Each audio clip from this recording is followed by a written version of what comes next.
Hello दोस्तों, knowledge word with me में आपका बहुत बहुत स्वागत है। दोस्तों, आज का जो हमारा टॉपिक है, क्या हमारे आसपास के पदार्थ शुद्ध हैं। दोस्तों, हमने पीछे कुछ डिस्कस कर लिया है पदार्थ के बारे में, तो उसी के आगे है कि अगर मान लीजिए हम मार्केट गए, ठीक है। जब हम शॉप पे जाते हैं तो हम क्या करते हैं, किसी भी जब कोई चीज़ें लेते हैं तो उसकी शुद्धता की पहचान करते हैं। कैसे करते हैं? हम यही सोचते हैं कि अगर उसमें मिलावट है तो वो क्या है, अशुद्ध है। अगर मिलावट नहीं है तो वो शुद्ध है। ठीक है, इसी से हम जानते हैं। लेकिन अगर हम बात करें साइंटिस्ट की यानी वैज्ञानिकों की, तो उनके लिए क्या है, जितने भी पदार्थ हैं वो सभी क्या हैं, पदार्थ कई पदार्थों के मिश्रण है। यानी जितनी भी वस्तुएं हैं वो किन्हीं न किन्हीं पदार्थों की क्या है, मिश्रण है।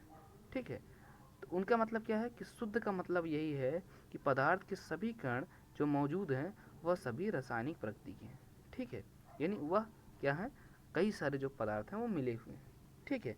अगर जो पदार्थ मिले हैं वो अगर समान हुए, यानी जो चाहिए वही हैं, तब तो शुद्ध हैं। मान लो जैसे घी खरीद रहे हो तो अगर घी के ही जो उसमें पदार्थ हैं वो घी के ही कंटेंट्स हैं, तब तो सही है। लेकिन अगर घी के कंटेंट्स नहीं अदर भी है तो मतलब अशुद्ध है वो। ठीक है। आगे देखो,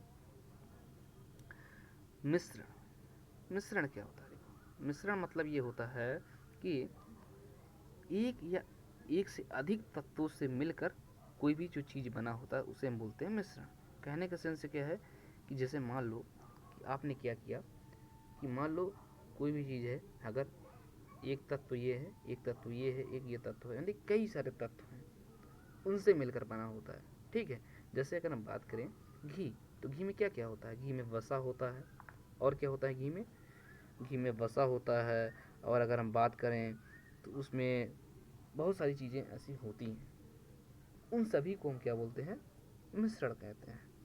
ठीक है। अगर हम बात करें इसी तरह से आगे इसके विलयन, तो विलयन क्या होता है? विलयन मतलब होता है दो या दो से अधिक पदार्थों का समांगी मिश्रण। समांगी मिश्रण मतलब क्या होता है? समांगी मतलब होता है समान। यानी जो कई सारे जो हमारे पदार्थ हैं उनका जो मिक्सचर होना चाहिए वो एक समान होना चाहिए। नहीं कि कोई पदार्थ ज़्यादा है कोई पदार्थ कम है, ये नहीं। अगर ऐसा है तो फिर वो अशुद्ध है। यानी सभी जो होना चाहिए वो क्या होना चाहिए, उनका जो क्वांटिटी होनी चाहिए वो समान होनी चाहिए। जैसे अगर हम बात करें नींबू जल की, जब आप वाटर में नींबू मिलाते हो तो क्या होते हैं, नींबू अगर जल समान रूप से मिल गया है तो हम क्या बोलेंगे कि हाँ मेरा ये विलेन है। इसी तरह जल में अगर सोडा डाल देते हो तो ये भी क्या है, विलेन है। ठीक है। तो देखो, आप विलेन को दो भागों में बांट सकते हो। पहला है विलायक, दूसरा है विलेय। बहुत ही अच्छा टॉपिक, विलायक। विलायक क्या होता है? विलायक मतलब होता है कि जिस चीज़ में मिलाया गया है। विलेय मतलब है जिस चीज़ को मिलाया गया है। नहीं समझ में आया ना? तो देखो मैं बताता हूँ ना, एक एग्जांपल से बताता हूँ। जैसे मान लो ये एक गिलास क्या है, वाटर है। तो जो वाटर है वो क्या है, मेरा विलायक है। उस वाटर में हम क्या करते हैं, चीनी मिलाते हैं। तो जो चीनी हमने जिसे मिलाया उस वाटर में वो क्या हो गया, मेरा विलेय हो गया। यानी विलेय मतलब जो चीज़ें मिली, ठीक है, वो विलेय हो गई। ठीक है। आगे देखो, विलयन की सांद्रता।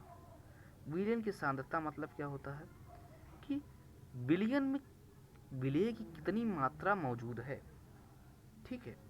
विलेय में विलयन में विलेय की कितनी मात्रा मौजूद है, यानी कि जल में चीनी की कितनी मात्रा मौजूद है, उसी के आधार पर हम क्या कहते हैं, उसे सांद्र या तनु कहा जाता है। ठीक है। तो अगर आपको विलयन की सांद्रता को निकालना है, फाइंड आउट करना है, तो उसके लिए आपको तीन विधियों का इस्तेमाल करना पड़ेगा।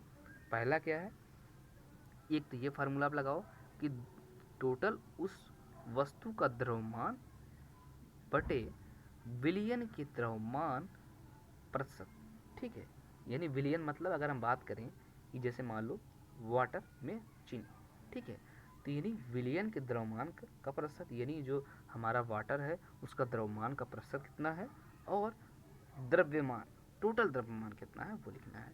इसी तरह से ये फिर ये तीनों जो फार्मूले से इसके इस्तेमाल से आप विलयन की सांद्रता को अच्छे तरीके से फाइंड आउट कर सकते हो। फिर जो नेक्स्ट टॉपिक आता है वो आता है निलंबन क्या है निलंबन क्या है। देखो निलंबन मतलब क्या होता है कि देखो जब आप करते क्या हो, कभी कभी आप देखते होगे, मान लो आपको शरबत बनाना है। शरबत मतलब क्या कि वाटर और चीनी का घोल। तो जब आप क्या करते हो कि मान लो आपने क्या किया, वाटर लिया, ठीक है, अब इस वाटर में आपने चीनी को डाला, अब मिलाया, तो आप क्या देखते हो कि चीनी के जो कुछ कण हैं वो पूरी तरीके से नहीं घुलते, वो नीचे वाटर के क्या होते हैं, बैठ जाते हैं। तो वो जो बैठते हैं उन्हें ही हम क्या कहते हैं कि वाटर से जो चीनी के कण थे वो अलग हो गए हैं, यानी निलंबित हो गए हैं। इसे ही हम क्या कहते हैं, निलंबन कहते हैं इस प्रक्रिया को। ठीक, तो आगे देखो, अर्थात विलेय पदार्थ कण घुलते नहीं हैं, इससे निलंबित हो जाते हैं। ठीक है, वही जो मैं कहा। ठीक है, अब देखो क्या है, कोलाइड का नियम क्या है, कोलाइडल विलयन क्या है, सॉरी कोलाइडल विलयन क्या है। कोलाइडल मतलब क्या होता है, कोलाइडल मतलब होता है कि सॉरी कोलाइडल विलयन, कोलाइडल मतलब क्या होता है कि छोटे आकार होने के कारण हम क्या कर सकते हैं, इसे आंखों से नहीं दे सकते। मतलब क्या है कि जैसे जो निलंबन था, निलंबन में क्या था कि इसमें हम जो छोटे छोटे जो कण नहीं मिल रहे थे उसे हम आंखों से देख सकते थे, लेकिन कोलाइडल के क्षेत्र में क्या होता है, ऐसा नहीं है। इसमें हम बिल्कुल भी उसे आँख से देख ही नहीं सकते, इतने छोटे कण होते हैं जो कि पानी से अलग होते हैं। ठीक है, आगे देखो, मिश्रण के घटकों का पृथक्करण।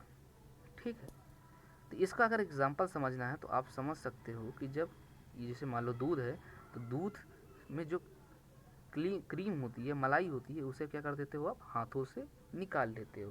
तो यानी एक तरीका तो ये है कि आप सीधा हाथ से निकाल लेते हो। ठीक है, एक तरीका ये होता है कि किसी केमिकल रिएक्शन के थ्रू निकालते हो। ठीक है, तो ये है पृथक्करण, इसको ऐसे कर सकते हो। ठीक है, अब शुद्ध पदार्थों के प्रकार क्या है। ठीक है, तो जो पदार्थ होते हैं को उनके रासायनिक संगठन के आधार पे आप दो भागों में बांट सकते हो। पहला होता है तत्व, दूसरा होता है यौगिक। तो तत्व क्या होता है, हम पहले ये जानते हैं तत्व क्या होता है। चलिए आइए देखते हैं। तो तत्व क्या होता है, तत्व वह पदार्थ होता है जिसे रासायनिक प्रक्रिया द्वारा सरल पदार्थों में विभाजित नहीं किया जा सकता। यानी वह ऐसे पदार्थ होते हैं जिन्हें आप केमिकल रिएक्शंस के थ्रू क्या कर सकते हो, अलग नहीं कर सकते हो। जैसे अगर हम तत्वों की बात करें तो धातु हो गए, अधातु हो गए या उपधातु हो गए, आप इन्हें रासायनिक या केमिकल रिएक्शंस के थ्रू आप इन्हें क्या कर सकते हो, अलग नहीं कर सकते हो। ठीक है, अगर वही बात करें हम यौगिक की, तो देखिए दोस्तों यौगिक क्या होता है। हम बात करें अगर यौगिक की, तो यौगिक जो होता है वो दो या दो से अधिक तत्वों से मिलते हैं। ठीक है, और करते क्या है, वो भी एक निश्चित अनुपात में होते हैं। ये नहीं कि अब पता लगा एक तत्व जो है ज़्यादा ले लिया, एक तत्व कम ले लिया, तो नहीं बनेगा। यानी अगर आप तत्व को ले रहे हो तो एक निश्चित अनुपात में लो। ठीक है, और इसे रासायनिक तौर पर क्या करो, मिलाओ, तो जो चीज़ें बनता है उसे हम क्या कहते हैं, यौगिक कहते हैं। ठीक है, तो यही बेसिक जो मेरा फंडा था वो यही था। तो दोस्तों ये जो दोनों चीज़ें हैं वो बहुत ही लगभग ज़्यादा इसमें अंतर नहीं है। इसमें अंतर क्या है कि जो पदार्थ है वह किससे बना है, इसको ज़्यादातर आप विभाजित नहीं कर सकते हो रासायनिक के द्वारा। और यौगिक क्या है, कई सारे तत्वों से मिलकर बना है, लेकिन इसका जो अनुपात है तत्वों का वो क्या है, निश्चित है। ठीक है, और उन्हें आप रासायनिक तौर पे क्या कर सकते हो, संयोजित कर सकते हो। ठीक है, तो ये हुआ हमारा यौगिक। तो आशा करता हूँ कि आपको जो ये वीडियो है वो पसंद आया होगा। तो प्लीज़ चैनल को आप सब्सक्राइब कर सकते हैं। Thank you so much.